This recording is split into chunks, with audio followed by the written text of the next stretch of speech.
My sister-in-law slapped me at our family dinner, but what my husband did next was so much worse. I thought I had the perfect life until that night. My husband Elliot, the man who vowed to love me forever, stood silently while his sister's palm struck my face. He watched without a word as I tasted blood on my lip. But that slap was nothing compared to his real betrayal, sleeping with my yoga instructor behind my back for months. Now he wants my family's historic mansion too, using a dirty trick in our prenup to steal what generations of my family protected. He mocked me in front of our friends, cleaned out our accounts, and plans to destroy my ancestral home for profit. Everyone took his side, abandoning me when I needed them most. I was broken until my car went over that cliff. What happened during those 3 minutes I was dead changed everything. Vivienne Laurent meticulously arranged white peonies in a crystal vase, her grandmother's antique diamond bracelet catching the late afternoon sunlight streaming through the floor-to-ceiling windows. From the terrace of the clifftop mansion, Newport's coastline stretched magnificently below, sailboats dotting the horizon like tiny paper cutouts against the deepening blue. 8 years of marriage to Elliot had given her everything she thought she wanted: social prominence, financial security, and what she believed was love. The Laurent mansion, with its weathered gray stone and sprawling gardens, had witnessed 4 generations of her family's triumphs and tragedies. Built by her great-grandfather after making his fortune in shipping, it had passed exclusively through the women in her family, a tradition Vivienne took pride in maintaining. The mansion wasn't just her home, it was her heritage, her deepest connection to her roots. The florist delivered extra hydrangeas, called Marissa, her event coordinator, emerging from the house with another arrangement. Should we add them to the dining room? Perfect, Vivienne nodded, glancing at her watch. In less than 2 hours, Newport's elite would arrive for the Laurent's annual summer gala, a tradition started by her grandmother that Vivienne had continued after her passing 3 years ago. Her phone vibrated with a text from Elliot. Running late. Be there by 7. Vivienne frowned. This was the 3rd time this week he'd been delayed at work. His investment firm had been unusually busy with a new client, causing him to miss dinners and return home long after she'd gone to bed. It wasn't like him, but she pushed the concern aside, focusing instead on the evening ahead. By 7:30, the mansion glowed with candlelight and champagne flowed freely as guests in evening wear mingled through rooms that had hosted similar gatherings for nearly a century. Vivienne, dressed in a midnight blue gown that accentuated her slender frame, greeted the mayor and his wife, the Newport's most prominent surgeon and his husband, moving through social exchanges with practiced ease. When Elliot finally arrived at 8, he kissed her cheek perfunctorily before immediately heading toward the bar. Throughout the evening, she noticed his distraction, checking his phone repeatedly, disappearing for stretches of time, his laughter slightly too loud when speaking with business associates. "Everything okay?" she whispered when she managed to catch him alone near the dessert table. "Of course. Just a client situation," he replied, his hand briefly touching her waist before he was pulled into conversation with a state senator. When her yoga instructor Dahlia Bennett arrived, invited as part of Vivienne's effort to incorporate more of Newport's young entrepreneurs into their social circle, Vivienne didn't immediately register the lingering glance between her and Elliot. Dahlia, with her athletic build and sun-kissed skin, looked stunning in a simple red dress that contrasted with her dark hair. Vivienne introduced her to several guests who might be interested in her new beachfront studio before being pulled away by the catering staff. By 11, as the string quartet played their final set, Elliot clinked his glass for attention and raised a toast.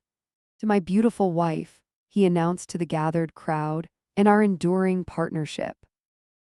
The words rang hollow somehow, his eyes never quite meeting hers across the room.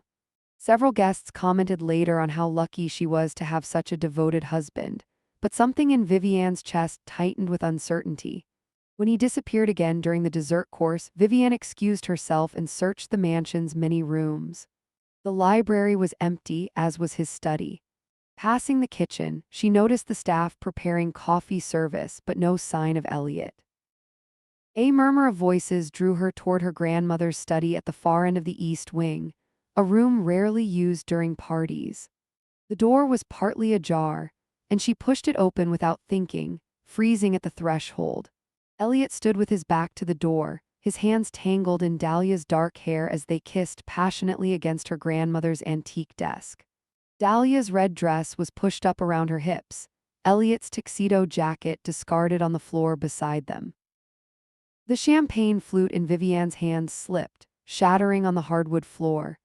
The sound startled the couple apart, Dahlia's eyes widening in panic while Elliot's face transformed from surprise to something cold and calculating. "Vivian," he said, straightening his tie with steady hands that betrayed no remorse. "This isn't how we planned to tell you." "Tell me," she echoed, her voice barely audible even to herself. Behind her, guests had begun to notice the commotion, curious faces appearing in the doorway. Elliot smoothed his hair back, exchanging a look with Dahlia that spoke of long familiarity. "I suppose we can drop the charade now," he said, addressing not just Vivian but the growing audience of stunned onlookers. "I want a divorce." The words echoed in Vivian's head, disconnected from meaning. Dahlia at least had the decency to look uncomfortable, tugging her dress down and avoiding eye contact. "How long?" Vivian managed, hands trembling. 6 months, Elliot replied with a shrug. "Though Dahlia and I have had a connection since the day you introduced us." Vivian's yoga instructor, the woman she'd confided in about her marriage, her hopes for starting a family soon. The woman who had listened sympathetically when Vivian expressed concerns about Elliot's recent distance. Someone touched her elbow, her friend Catherine attempting to lead her away, but Vivian stood rooted to the spot. "In our home," she whispered, "during our anniversary gala." "It's just a house, Vivian," Elliot said dismissively. "And we both know this marriage has been more about appearances than substance for years." Behind her, she heard gasps from the guests, the word divorce rippling through the crowd like a contagion. 8 years of marriage exposed as a sham in 8 minutes. "Leave," she finally said, her voice finding strength. "Both of you get out now." "Actually," Elliot replied, retrieving his jacket from the floor with casual confidence, "I think you'll find that legally I don't have to go anywhere." He turned to the shocked guests. "My apologies for the drama, everyone. Please enjoy the rest of your evening. The caterers will be serving coffee in the main salon." As he guided Dahlia past Vivian and through the crowd, his parting words were just loud enough for Vivian alone. "We'll discuss logistics tomorrow. I'll have my attorney contact yours in the morning." Left standing amid the shards of broken glass, surrounded by pitying glances and whispered commentary, Vivian felt her perfectly constructed world collapse around her, unaware that the worst betrayal was yet to come. The legal office of Winthrop and Associates occupied the top floor of a renovated colonial building in downtown Newport. Its panoramic harbor views a silent reminder of the privilege its clients enjoyed. 3 days after the gala disaster, Vivian sat rigidly in a leather chair across from Patricia Winthrop, her attorney of 6 years, watching rain streak against the windows as storm clouds gathered over the Atlantic. "I don't understand," Vivian said, staring at the document Patricia had placed before her. "How can he claim ownership of my family home? The Laurent mansion has been in my family for generations." Patricia, a sharp-featured woman in her 50s, removed her reading glasses with a sigh. The prenuptial agreement included a clause regarding significant improvements to inherited properties. Elliot's documented investments in renovating the East Wing, modernizing the kitchen, and landscaping the Cliff Gardens exceed the threshold. "But those were gifts," Vivian protested. "Anniversary presents." He never once suggested they would give him ownership rights.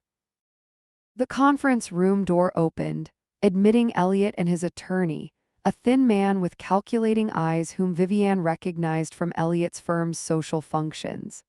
Elliot had chosen Frederick Lawson, his company's legal counsel, a specialist in property acquisition. "Vivian," Elliot nodded coolly, taking a seat opposite her. Gone was any pretense of the charming husband she'd known for 8 years, replaced by this businessman's calculating efficiency. Frederick slid additional documents across the polished table. We're prepared to be generous regarding personal items and certain financial assets, but the property itself is non-negotiable. Patricia scanned the papers with growing concern. This claims 60% ownership of the Lauren estate based on capital improvements. That's excessive even with the prenup clause. The improvements fundamentally transformed the property value, Frederick countered. Mr. Lawrence's contributions extended beyond mere maintenance to substantial enhancement. You can't take my family home, Vivian whispered, looking directly at Elliot rather than his attorney. Elliot met her gaze without emotion. I already have. The papers are being filed today. You have 2 weeks to relocate your personal belongings. 2 weeks, Vivian's voice rose. After 8 years, the summer rental market in Newport waits for no one, Elliot replied with a slight shrug. Dahlia and I would like to settle in before the season peaks. Outside, thunder rumbled as the storm intensified, mirroring the turmoil inside Vivian. The thought of Dahlia in her grandmother's rooms, using her family's heirlooms, sleeping in what had been their marital bed, sent a wave of nausea through her. There's something else, Patricia said quietly, examining a financial statement. Vivian, when did you authorize the transfer from your personal trust to the joint renovation account? I didn't, Vivian replied, confusion adding to her distress. Patricia showed her the document bearing what appeared to be her signature. This moved substantial assets last year. Frederick interjected smoothly. Mrs. Lawrence signed all renovation authorizations. These funds were properly allocated according to the joint decision to improve the property. That's not my signature, Vivian insisted, examining the paper more closely. I never authorized this. Elliot's expression remained impassive. You signed dozens of documents for the contractors. Perhaps you forgot this particular one. The implication was clear. He had forged her signature, moving money from her personal accounts into joint holdings he could now claim in the divorce. Looking at the dates, Vivian realized he'd been planning this for at least 18 months, systematically positioning himself to take everything. We should discuss this privately, Patricia murmured to Vivian, clearly troubled by the financial discrepancies. There's nothing to discuss, Elliot said, standing. The paperwork is in order. Vivian can contest it if she wishes, but that will only prolong an unpleasant situation. As they left the conference room, Frederick remaining behind to speak with Patricia, Elliot caught Vivian's arm in the hallway. Don't make this uglier than necessary, he said quietly. You'll still have your trust fund, minus what went into the house. You can start over somewhere else. Newport has plenty of condos with decent views. Why? The question escaped before she could stop it. Why her? Why now? Something like pity crossed his face. Dahlia understands ambition. You were content to play lady of the manor, hosting charitable luncheons while real opportunities passed us by. What opportunities? The property, Vivian. The land itself is worth 10 times the mansion. Developers have been trying to access that coastline for years. The revelation hit her like physical blow. Not just her husband and her home, but her family's legacy was being commodified, prepared for destruction. Rain pelted Vivian as she left the building, ignoring Patricia's offer to have her driver take her home. She needed air, needed to think. Walking aimlessly through Newport's historic district, she found herself at Trinity Church, where she and Elliot had married 8 years earlier. She sat on a wet bench, indifferent to the rain soaking through her coat. Her phone buzzed repeatedly. Catherine, her supposed friend, canceling their lunch plans with a transparent excuse. Then another message from Trevor and Sophia backing out of dinner next week. By evening, as Vivian sat alone in a corner table at the Wharf restaurant, it became clear that lines had been drawn in their social circle and most had chosen Elliot's side. He's telling everyone you had emotional problems. The waitress, a cousin of Vivian's childhood friend, whispered while refilling her wine. Says you've been unstable for months, that's why he couldn't tell you about Dahlia sooner. 3 glasses of Cabernet later, Vivian overheard familiar voices at the bar, 2 real estate developers she recognized from previous galas discussing coastal properties. Lawrence offering that whole cliff parcel once the divorce finalizes, one said. Premium waterfront, no preservation restrictions. Thought that old place was protected by some family trust. Nothing money can't solve. His attorney found a workaround. Vivian paid her bill and left before they could notice her. The rain had stopped, but fog had rolled in, shrouding the harbor in ghostly white. She drove her Mercedes along Ocean Avenue, past the darkened mansions of Newport's Gilded Age, finally turning onto the private road leading to her family home. The Laurent mansion stood silhouetted against the night sky, its windows glowing warmly despite the betrayal inside its walls. Vivian accelerated past the driveway, continuing onto the coastal highway. Tears blurred her vision as the road curved sharply along the cliffside. Later, investigators would point to the fog and wet pavement as contributing factors. They would note the lack of skid marks suggesting she never braked, never tried to stop as her car crashed through the guardrail, suspended momentarily over the void before plummeting toward the rocks and churning sea below. In the trauma unit at Newport Hospital, doctors would later tell her family she had been clinically dead for 3 minutes before they revived her. What the medical charts couldn't record was what happened during those 3 minutes, the overwhelming peace, the sense of detachment, and most importantly, her grandmother's spirit appearing before her. "The house protects its own, Vivi," her grandmother had whispered. "You've forgotten who you are." 2 weeks later, Vivian's Mercedes crawled up the private driveway to the Laurent mansion, gravel crunching beneath its tires. Her body still ached from the accident, a fractured wrist now encased in a sleek black brace, ribs bound tightly beneath her silk blouse, a thin scar at her temple partially concealed by her copper hair. The physical pain was nothing compared to the emotional hollowness that had consumed her since that night. The mansion loomed before her, familiar yet somehow different. As she stepped from the car, the sea breeze carried the scent of roses from her grandmother's garden, stronger than she remembered. The stone facade seemed to glow softly in the afternoon light, almost pulsing with silent welcome. "I'm just here for my clothes," she reminded herself, clutching the small set of keys Patricia had negotiated she could keep until the final property transfer inside. The entrance hall echoed with her footsteps. The house felt strangely alive, warm despite the air conditioning, vibrating subtly as though breathing. Vivian paused, placing her palm against a wall, feeling an unexpected current of energy beneath her fingertips. "Hello?" she called, expecting Elliot or perhaps the housekeeper. Only silence answered, though somewhere a window creaked open despite the absence of wind. Vivian made her way upstairs to what had been her bedroom, now partially transformed. Dahlia's yoga mat leaned in one corner, her colorful clothes already occupying half the closet Vivian had once filled. On the antique dresser that had belonged to Vivian's mother sat Dahlia's collection of essential oils and crystal jewelry. With methodical detachment, Vivian began packing her remaining clothes into suitcases she'd brought. Family photographs had been removed from bedside tables, replaced with books on property development and architectural magazines. In the adjoining bathroom, her French perfumes had been relegated to a bottom drawer, Dahlia's organic products claiming the counter space. As she worked, the strange sensations intensified. Lights seemed to brighten when she entered rooms and dim when she left. Water ran cold then hot without adjustment. The antique grandfather clock in the hallway, which had kept perfect time for decades, suddenly chimed 3 hours ahead.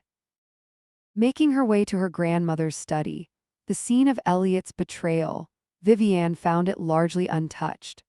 Perhaps even Elliot considered it disrespectful to disturb this space too quickly.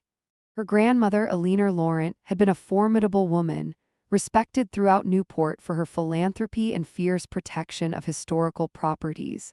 Vivian sank into the leather chair behind the massive oak desk, running her fingers along its worn edges. The wood felt unusually warm beneath her touch. As she leaned back, her weight shifted the chair slightly, causing an audible click beneath the floorboards. Curious, Vivian knelt down, her fingers exploring the antique hardwood until she located a subtle irregularity. A slightly raised panel that, when pressed, revealed a small hidden compartment. Inside lay a leather-bound journal she had never seen before, its pages yellowed with age, her grandmother's distinctive handwriting filling its contents. Vivian lifted it carefully, opening to the first page. The Laurent Legacy, to be read only by Laurent women in times of greatest need. Hours passed as Vivian read by the fading natural light, neglecting the packing that had brought her there. The journal detailed the true history of the Laurent property, built not merely on valuable coastal land, but on a site containing rare mineral deposits discovered by her great-grandfather. More significantly, the land had been legally protected through an unusual covenant stating it could only be owned by those of Laurent blood. More disturbing were the accounts of what happened to previous men who had attempted to claim ownership outside the Laurent lineage. A business partner of her great-grandfather, who suffered financial ruin after trying to seize the property. Her grandmother's first husband, who developed an inexplicable illness when he attempted to sell parcels of the land. A cousin's husband who experienced progressive madness after challenging the inheritance tradition. The elements protect what belongs to us, her grandmother had written. Water, earth, air, and fire respond to Laurent women. Remember this when threats arise. Vivian closed the journal, her mind racing. Before she could process its implications, voices in the hallway announced Elliot's return. Quickly, she slipped the journal into her bag just as the study door opened. "I thought you'd be finished by now," Elliot said coldly, Dahlia hovering behind him. "The movers are coming tomorrow for the remaining furniture we're keeping." "I lost track of time," Vivian replied, studying them both with new awareness. Elliot looked tired, dark circles beneath his eyes, while Dahlia seemed uncomfortable, her usual confident posture notably absent. "Have you been in here all afternoon?" Dahlia asked, rubbing her arms as though chilled despite the warm day. "It feels strange in this room, does it?" Vivian responded, rising from her grandmother's chair with unexpected composure. "I've always found it comforting." Elliot frowned. "You've changed since the accident." "Nearly dying tends to shift one's perspective," Vivian said, gathering her bag. To both their surprise, she added, "I've been thinking about your engagement. You should celebrate it properly." Elliot's suspicion was evident. "What do you mean? Host an engagement party here at the mansion," Vivian suggested.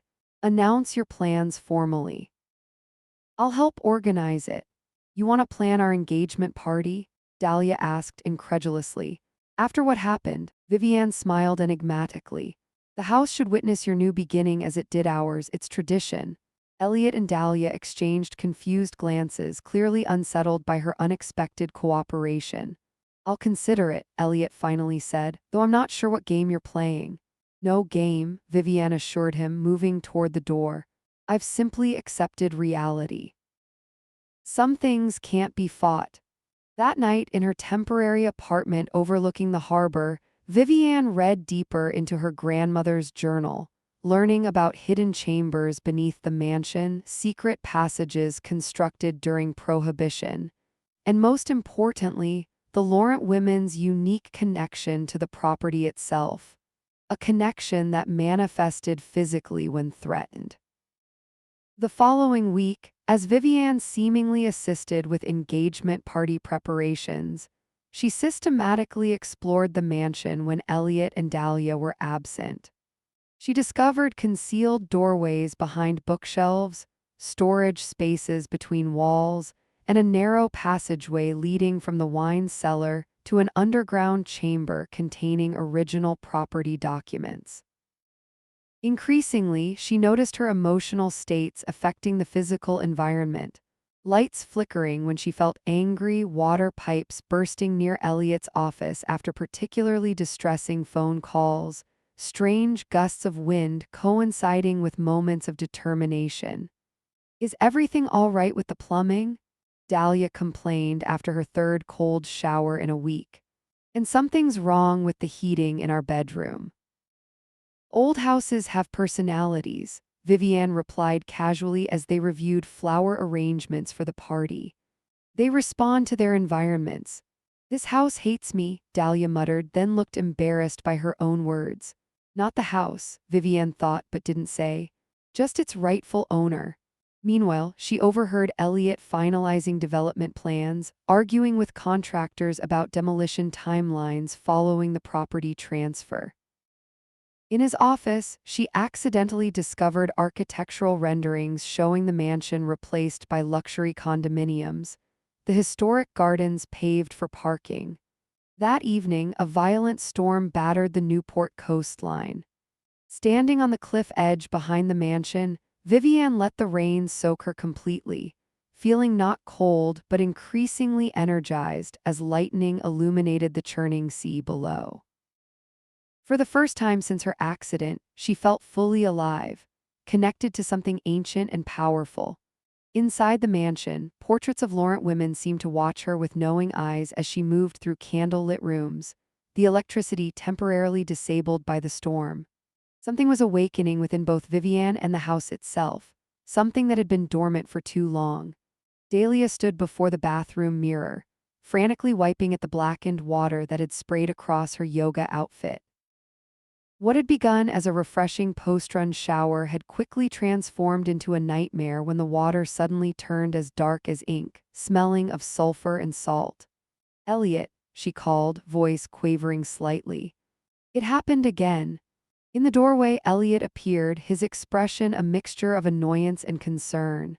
The past 2 weeks had aged him visibly, fine lines appearing around his eyes, a permanent tension in his shoulders. "I'll call the plumber again," he said, examining the rusty stains spreading across the Italian marble tiles. "Third time this month, they claim nothing's wrong with the pipes." "It's not just the plumbing," Dahlia insisted, gesturing toward the windows. "Those won't stay closed during storms. I wake up soaked from rain. And last night, did you hear those sounds in the walls?" "It's an old house," Elliot dismissed, though uncertainty flickered across his features. "Once the renovations start next month, we'll modernize everything." "This house hates me," Dahlia said, wrapping her arms around herself despite the room's warmth. Elliot sighed, checking his watch. "Don't be dramatic. I have a meeting with the developers at 10. The sooner we finalize plans, the sooner these issues disappear." Downstairs, they found Vivian in the sunroom, calmly arranging flowers for the engagement party scheduled for the following weekend. Since her return from the hospital, she had been a constant presence in the mansion, ostensibly helping with the event but somehow always present in unexpected places. "More plumbing problems?" she asked without looking up from a delicate arrangement of lilies and sea lavender. "Nothing serious," Elliot replied curtly. "Shouldn't you be finalizing the catering?" "Already done," Vivian smiled, her composure unnerving.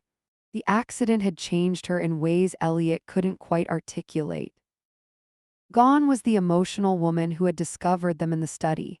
This Vivian moved through the house with strange confidence, as though she possessed knowledge they didn't.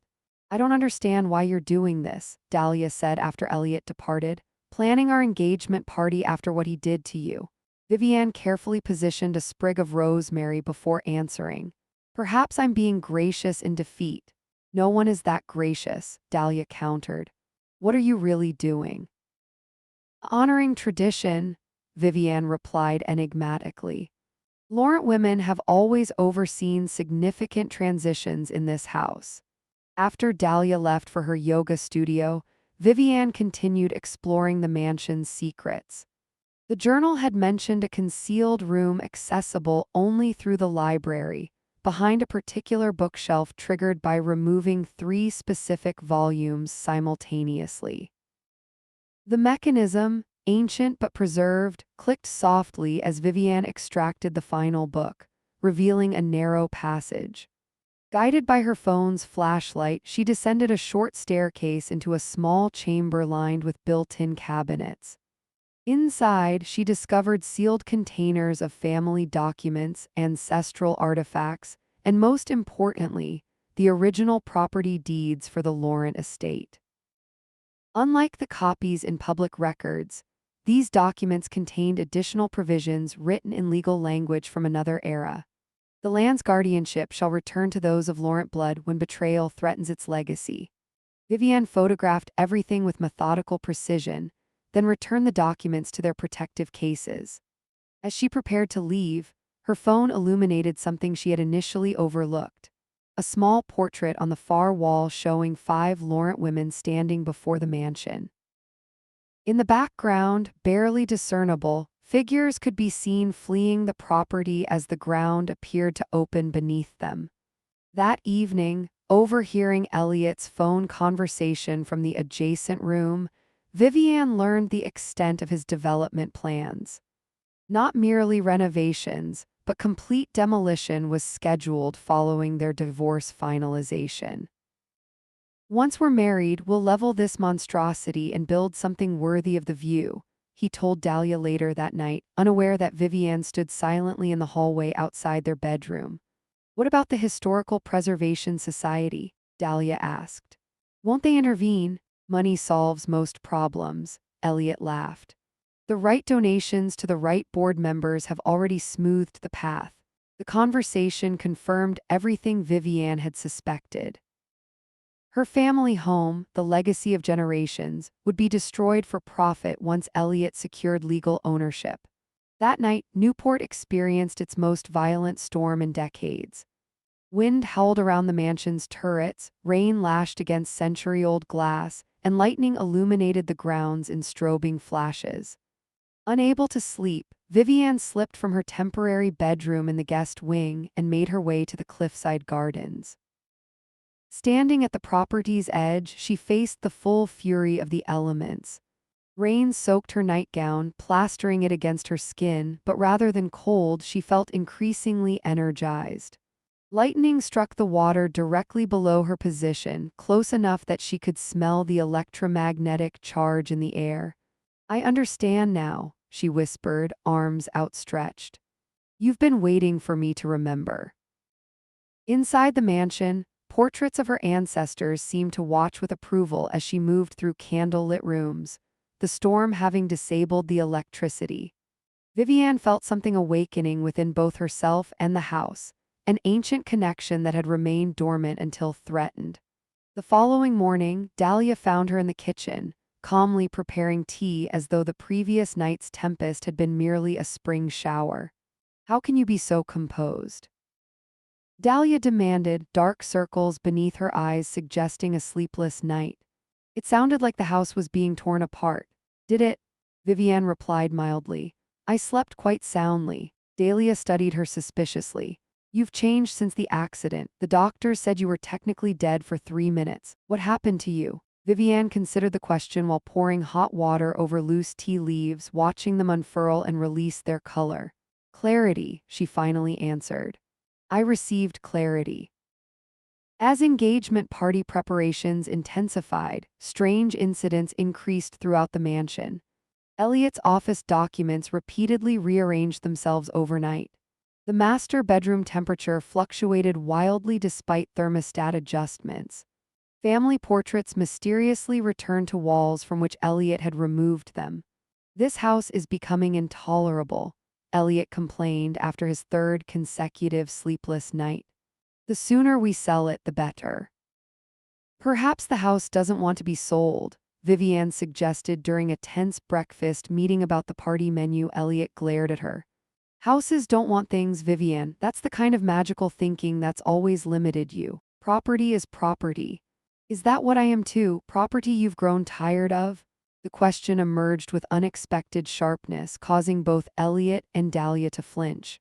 That's not fair, Dahlia interjected, isn't it? Vivian responded, her calm veneer momentarily cracking. You both conspired behind my back for months, planning to take everything that matters to me. The crystal chandelier above them swayed slightly, though no windows were open. Glassware on the sideboard clinked together without being touched. This conversation is pointless, Elliot declared, rising from the table. The legal agreements are finalized. After this ridiculous party, you'll complete your move and we can all get on with our lives. As he stormed from the room, Vivian called after him with unsettling serenity. The party will certainly provide closure, Elliot. On that we agree. Later that day, reviewing the final guest list, Vivian made one significant addition: Harrison Caldwell, CEO of Newport Harbor Development Corporation, the company Elliot had been secretly negotiating with for months. She included a personal note indicating her eagerness to discuss the property's future. That night, alone in her grandmother's study, Vivienne completed her preparations. The journal had revealed not just the history of the property, but instructions for awakening its protective elements. By midnight, candles positioned at specific points throughout the mansion created a pattern visible only from above, their flames burning steadily despite drafts that should have extinguished them. Outside her window, the moon illuminated the cliff edge where generations of Laurent women had connected with the elements. Tomorrow would bring Elliot's engagement celebration, and with it, the reckoning her grandmother had prepared her for across the threshold between life and death. The day of the engagement party arrived with ominous skies threatening rain, dark clouds gathering over the Atlantic like harbingers of the evening to come.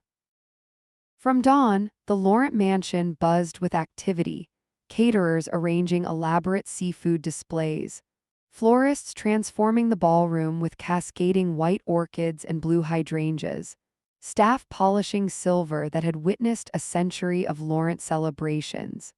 Vivienne moved through the preparations with serene authority, her floor-length ethereal blue gown catching the intermittent sunlight that broke through the threatening clouds.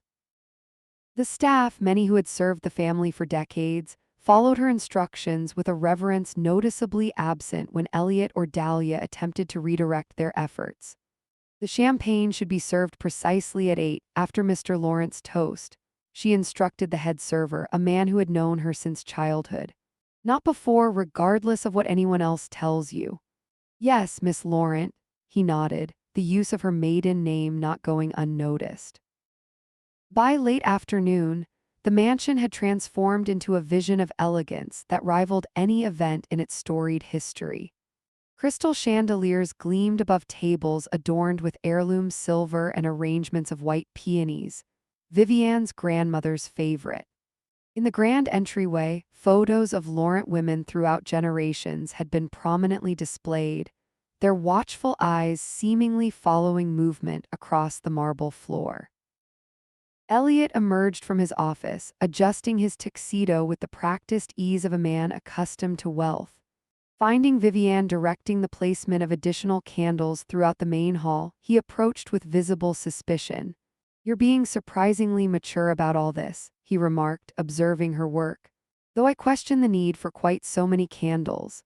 The house has always been shown to best advantage by candlelight," she replied without looking at him. "Laurent tradition."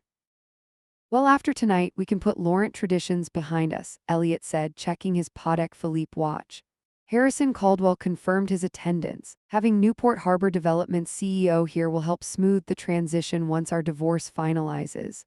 "I know," Vivienne smiled enigmatically. "I added him to the guest list myself." Elliot's eyes narrowed. "You did what?" "Invited Mr. Caldwell," she repeated calmly.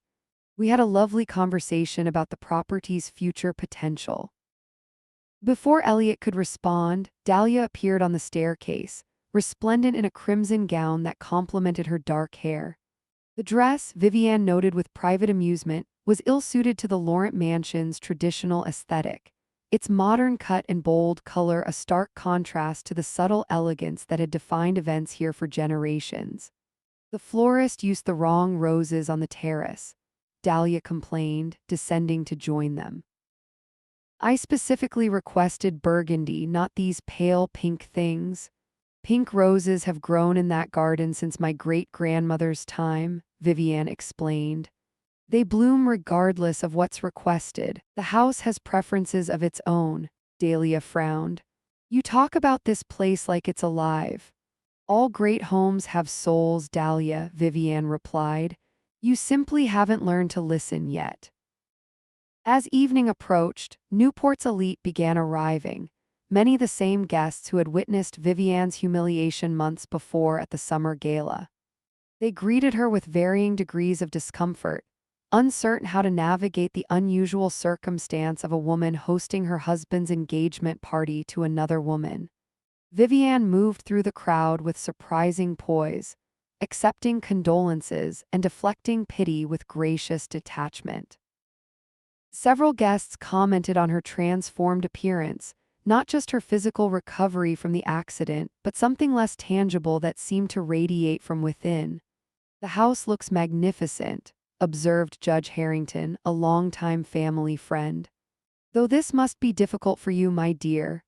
Some endings are necessary for proper beginnings," Vivian replied, guiding him toward the ballroom where a string quartet played softly. By 8 o'clock, the mansion seemed to pulse with energy, lights brightening and dimming subtly, temperatures fluctuating between rooms. Several guests commented on feeling watched, while others mentioned unusual drafts despite closed windows. Dahlia's champagne inexplicably shattered in her hand during conversation with the mayor's wife, leaving a small cut that bled dramatically onto her red dress. "I don't understand what's happening," she whispered frantically to Elliot while pressing a napkin to her palm. "Everything feels wrong tonight." "It's just nerves," Elliot assured her, though his own uneasiness was evident in his tight smile and frequent glances toward Vivian. During dinner in the grand dining room, conversations flowed with increasing animation as expensive wine loosened inhibitions. Harrison Caldwell, seated at Vivian's left, spoke enthusiastically about architectural trends in luxury developments, unaware of the subtle signal she gave the head server as Elliot rose for his toast. "Friends and colleagues," Elliot began, raising his crystal flute. "Thank you for joining us on this momentous evening. To new beginnings," he continued, his gaze moving from Dahlia to Harrison Caldwell with barely concealed significance, "and to the future we'll build here." He nodded subtly toward the developer seated near Vivian. As servers moved to fill glasses with champagne, Vivian stood, her own glass raised. The room quieted immediately, an expectant tension falling over the gathering. Even the string quartet paused, sensing the pivotal moment at hand. "To history," she countered smoothly, "and to truth." From within the folds of her gown, she produced the original property deeds in her grandmother's journal.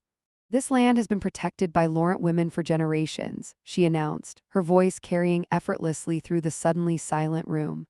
"It can only be owned by Laurent blood, a fact Elliot discovered and tried to circumvent through our marriage." Elliot's face drained of color. "Vivian, this isn't the time or place for delusions about family myths." "Not myths, Elliot, legal realities." She opened the deed to its key provision. "The covenant is quite specific about ownership rights." As she spoke, the massive chandelier above the dining table began to sway gently. Wine in glasses rippled in concentric circles. Several guests glanced upward, murmuring about possible tremors. "The house doesn't take kindly to betrayal," Vivian continued, her voice strengthening as the air in the room seemed to charge with electricity. "It protects its rightful owners as it has for generations." A tremendous crack suddenly split the dining room floor, the sound like a gunshot echoing through the mansion. Guests leapt from their chairs as a fissure opened between Vivian and Elliot, revealing a hidden chamber beneath the floorboards.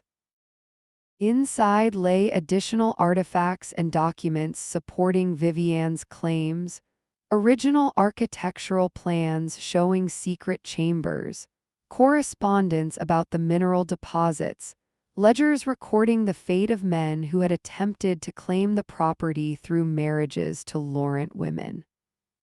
Simultaneously, Harrison Caldwell stood, accompanied by two individuals who had been introduced earlier as business associates, but now produced badges identifying them as investigators for the Rhode Island Attorney General's office. "Elliot Laurent," announced the taller of the two, a severe woman in an understated black dress, "you're under investigation for fraud and attempted property theft. We have a warrant to examine financial records related to your handling of Laurent family assets." Chaos erupted as guests scrambled away from the widening crack in the floor. Elliot lunged toward Vivian, his face contorted with rage, but found himself restrained by the second investigator. "You planned this," he hissed, struggling against the hold.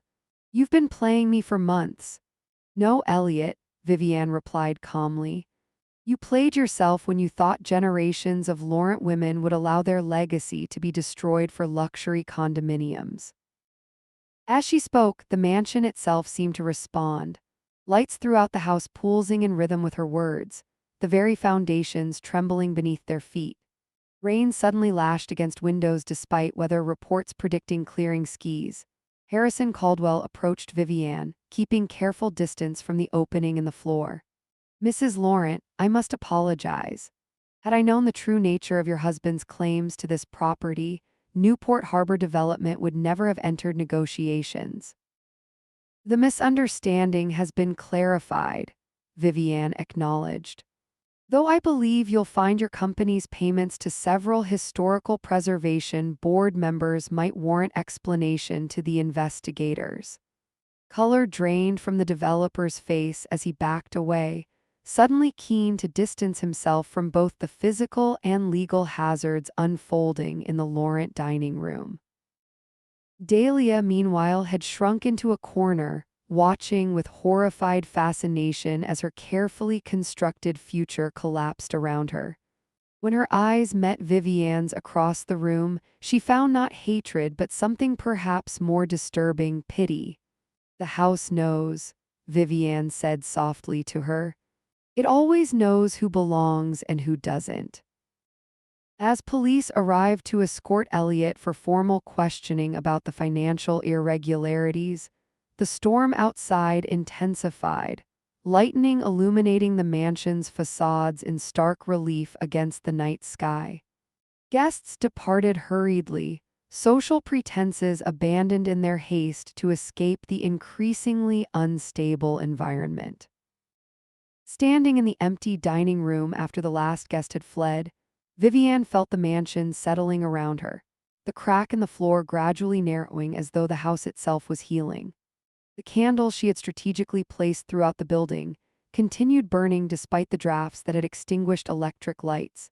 In the silence, surrounded by the scattered evidence of her vindication, Vivian finally allowed herself the smile she had suppressed throughout the evening's carefully orchestrated events. The Laurent mansion had protected its own once again, just as her grandmother had promised it would. 6 months later, Vivian Laurent stood on the mansion's terrace, watching sunlight dance across Newport's coastline. The property had fully recovered from that tumultuous night, its structure restored as if the dining room floor had never cracked open to reveal its secrets. Below her stretched the newly established Laurent Coastal Conservation Area, protecting not just the mansion's immediate grounds, but the entire stretch of cliffs and beaches that had been in her family for generations. The police investigation had revealed the extent of Elliot's schemes, not just his plans for the property but years of financial fraud that had funded their lavish lifestyle. The documents Vivian discovered in the hidden chamber provided irrefutable evidence of both her sole ownership rights and Elliot's systematic deception.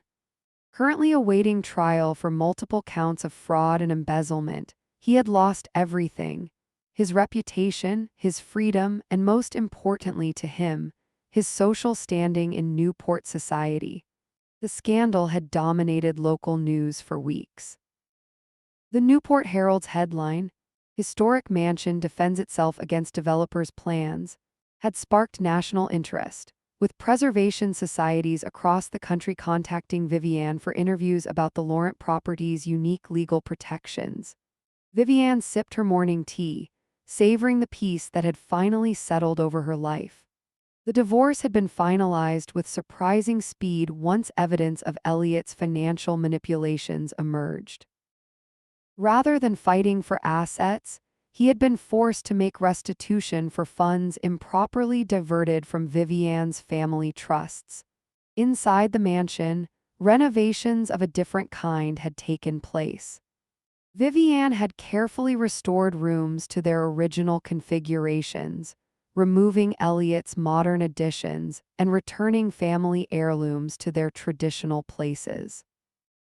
The East Wing, which Elliot had planned to modernize first before demolition, now housed the offices of the Laurent Historical Foundation, which Vivian had established to protect historic properties throughout Newport. Most significantly, Vivian had embraced her family legacy beyond mere preservation. Her grandmother's journal had revealed generations of Laurent women serving as environmental stewards, using their influence to protect the coastline long before conservation became fashionable.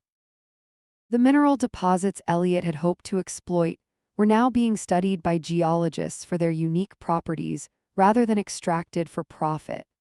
The phone in her pocket vibrated with a message from her attorney. The final paperwork transferring ownership of Dahlia's failed yoga studio to the Laurent Foundation had been completed. After Elliot's arrest, Dahlia had quickly discovered that her business had been secretly funded through misappropriated Laurent funds. Without Elliot's financial support and facing social ostracism, she had been forced to sell. Viviane felt no satisfaction in Dahlia's downfall, only a sense of appropriate closure. She had offered Dahlia a fair price for the property, which would now become a community wellness center accessible to all Newport residents regardless of income. Walking through town that afternoon to meet with the conservation architect, Viviane passed Dahlia emerging from a local boutique where she now worked as a sales associate, having lost her yoga studio in the scandal. Their eyes met briefly before Dahlia hurriedly crossed the street, her once confident posture diminished, designer clothes replaced by simple retail attire. Viviane continued without pausing. She had long since released the anger that had initially fueled her after discovering their betrayal. The vindication of that engagement party night had been complete enough that carrying resentment forward seemed unnecessary. The meeting with the architect focused on plans to make portions of the Laurent grounds publicly accessible through dedicated trails that would protect the fragile ecosystem while allowing educational access. Throughout the discussion, Viviane found herself suggesting solutions her grandmother might have proposed, drawing on knowledge she somehow possessed without having explicitly learned it. Evening found her in her grandmother's study, now truly her own. The room had transformed subtly since her return, books rearranging themselves to bring relevant volumes within reach, the antique desk reorienting slightly to capture better light through the leaded windows. Viviane had stopped finding these changes startling months ago, accepting them as the house's way of communicating its approval. As she reviewed the conservation easement documents, the lights warmed without her touching the switch. A gentle breeze carried the scent of peonies through the room despite the closed windows and the season being wrong for their bloom.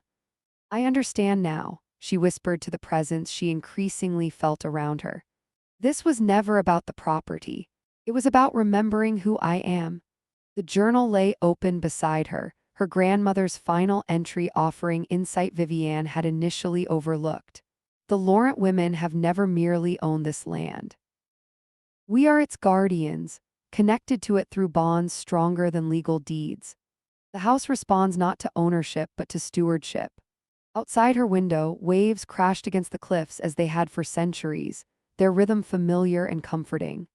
The near-death experience that had commenced her transformation now seemed less like an accident and more like necessary initiation. The 3 minutes of clinical death providing passage for understanding that could not have come any other way. The changes within Viviane extended beyond her relationship with the property. Friends who had abandoned her during the divorce now sought to re-establish connections, discovering a woman transformed, not bitter or vengeful, but possessed of a quiet authority and wisdom that commanded respect rather than demanded it. Several had commented on physical changes as well.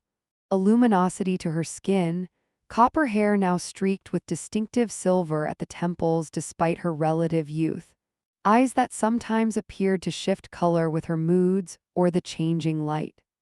Viviane neither confirmed nor denied the subtle transformations, understanding that some aspects of her awakening were meant to remain mysterious even to herself.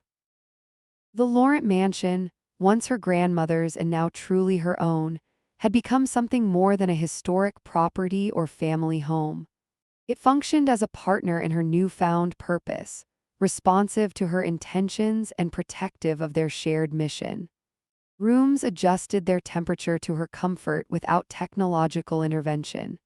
Gardens bloomed according to her unspoken wishes rather than seasonal expectations. The very foundations seemed to strengthen or relax depending on who crossed the threshold.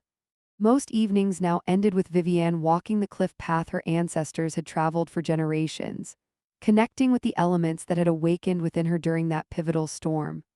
Water responded to her proximity, waves altering their pattern when she approached the shore.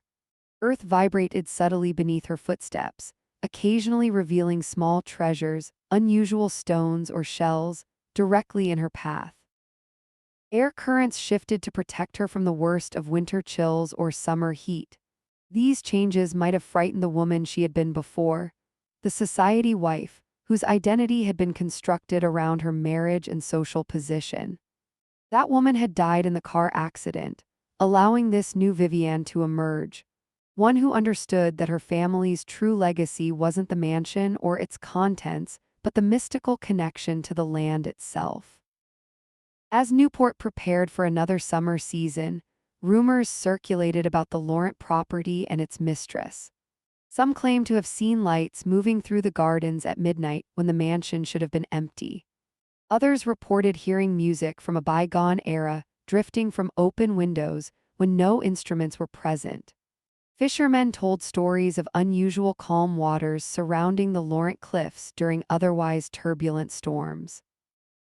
Vivienne neither confirmed nor denied these tales, understanding their purpose in protecting the property through carefully cultivated mystery. Just as her grandmother and great-grandmother had done before her, she recognized that sometimes the best defense was allowing others to create their own reasons to keep their distance. In her grandmother's study that evening, reviewing the final conservation documents that would permanently protect the property from development, Vivienne sensed rather than heard approval from the generations of Laurent women who had maintained this legacy. The house creaked comfortably around her, settling into the certainty that its future was secure in her hands. Outside, waves crashed against the cliffs as they had for centuries. Inside, Vivienne Laurent sat in the home that had always been hers, finally awake to her own power, not as someone's wife, but as a woman who had found strength in the embers of betrayal and built something new from the ashes.